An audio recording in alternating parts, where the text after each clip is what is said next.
Welcome to the voice of the Lord. Our verse for the day is Psalm 62, verses 7 and 8. My salvation and my honor depends on God. He is my mighty rock, my refuge. Trust in Him at all times, O people. Pour out your hearts to Him, for God is our refuge. King David was acknowledging that his salvation was dependent on God.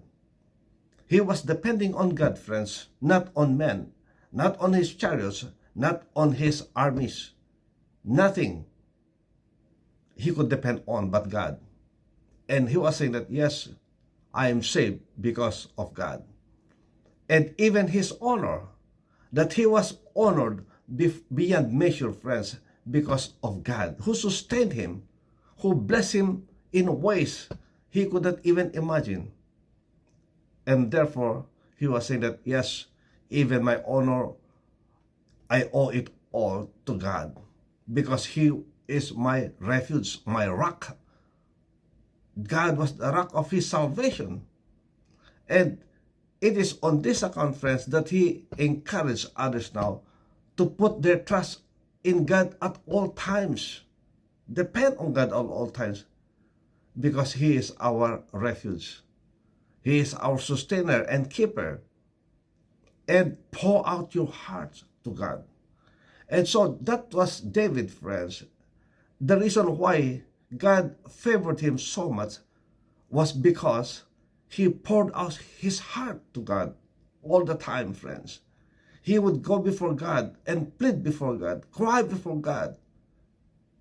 And God honored him. He saved him. And therefore, friends, to you today, you might be facing a difficult situation like the situation of David. But remember, God is our refuge. He is your strength. If only you will put your trust in Him, then He will sustain you. He will keep you. He will not leave you. He will not forsake you. But He would listen to the cry of your heart. Yes, God will attentively listen to your cry. And in the end, friends, He will bless you beyond measure, the way that He blessed David. In fact, David was called a man after God's own heart, because he poured out his heart to God. Why don't we do the same, friends?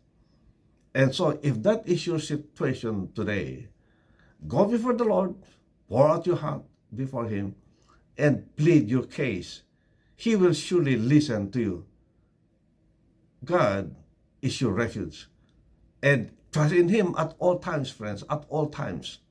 There will be no time where God will abandon you, where God will leave you alone on your own. No, there will be no time. Because we are told, friends, that He is our ever-present help in our times of need. And that's why when you are pouring out your heart to God now, well, friends, He is ready to help you. He is ready to extend His mighty right hand to uphold you, not to cause you to fall, but to strengthen you, to steady your footing, friends, so that you don't even slip. That is who God is today. Yes, He was good to David, and He will also be good to you. Just trust in Him. Depend on Him for your salvation, especially salvation, friends. Who could save himself? No amount of money, we are told, friends, can redeem the life of a person. So you cannot depend on your wealth for your salvation. Even your honor, friends, it's God, just by the grace of God, that you will be honored, because you can be dishonored anytime. A lot of people, friends, find themselves so high, honored by people, and then suddenly they fall from grace because they did not depend on God. And so let us depend on God today. Amen. And let's seek Him with all our hearts. Let's trust in Him at all times. May the Lord bless you. May the Lord keep you. May His face shine upon you and be gracious unto you. May He lift up His countenance on you and give you His peace, His shalom. God bless. See you again next time. Bye.